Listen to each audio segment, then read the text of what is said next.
So my name is Josiah Whitfield, and the sport activity that I'll be doing is basketball.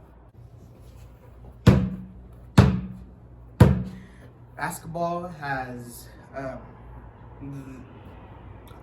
so there are very few moves in basketball that are considered non-locomotor, and that's really just dribbling and shooting the ball.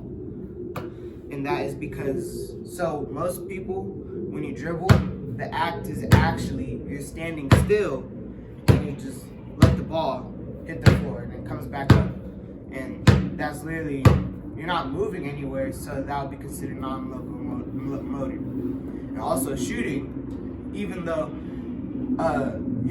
most people jump when they shoot, you don't have to jump. Jumping just helps increase the chance of actually making it in there, but you have to jump in a specific way, and that'll be considered during the skills part. I'll get to that in a bit. So really, it's just bouncing the ball, and all it is just let the ball hit the floor, and just come back up, and then just shoot the ball. You want to guide it up, let it go.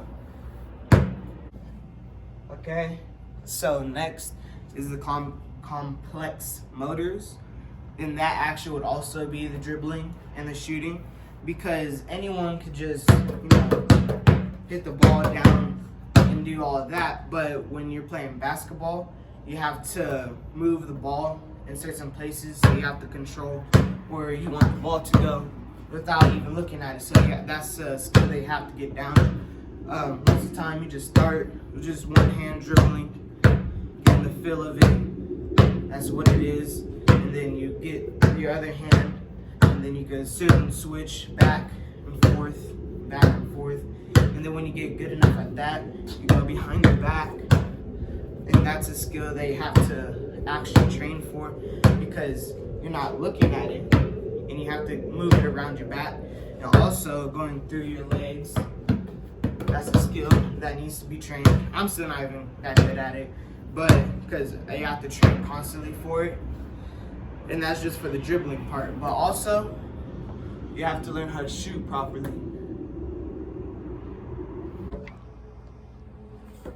Okay, so forgot where I left off at, but I was talking about shooting the ball. You have to shoot the ball, and just it's throwing it up there. But what you have to do is that with your dominant arm, which is for most people, which is your right arm, you have the ball up, but this hand, your non-dominant, you place on the side of it, so then that you can guide the ball up. Because otherwise, it can go anywhere it wants. You can shoot it that way, shoot it that way.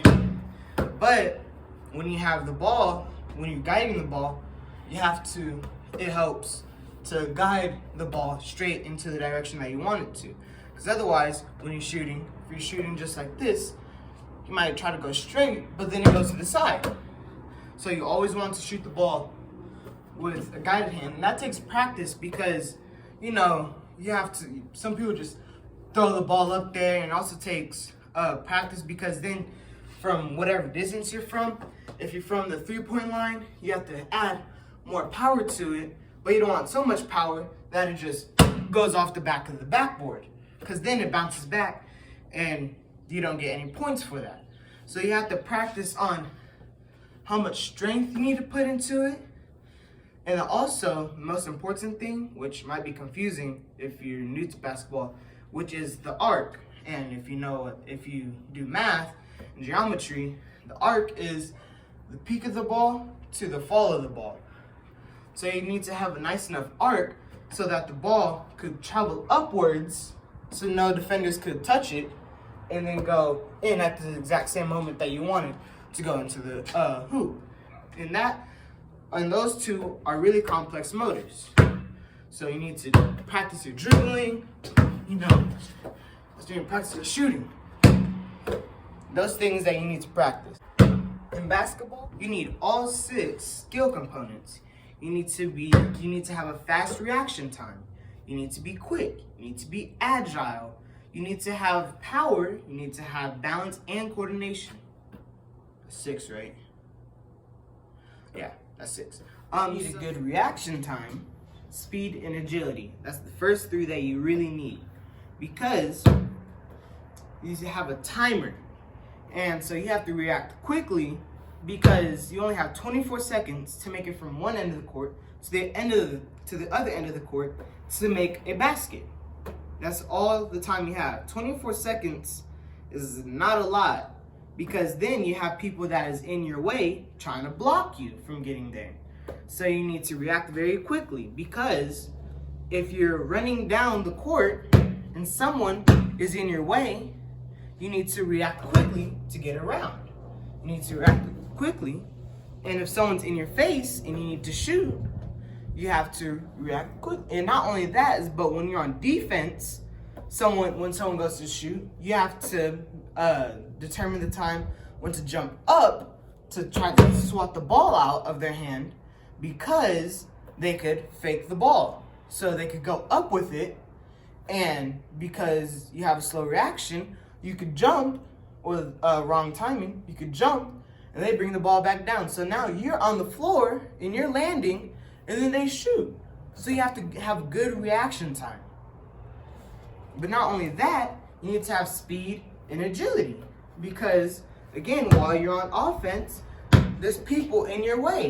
And if you're trying to make a layup or a dunk, you have to get around people. You have to be agile. You have to get through people in order to make it to the basket. Because if you truck through someone, that is an illegal move. And you will be penalized for that. So you cannot do that. So you have to be agile and you have to make it through people. But you have to be quick because I said 24 seconds, people trying to block you. But not only that, but on the defense side, you have to be quick because your opponent is running up court to make a basket. So you have to chase after them and run down after them to block them so that they cannot make their points and making your team win. So you have to be quick and agile, and you have to have a good reaction time while playing basketball. Next up, the 3 you need to have is balance, power, and coordination.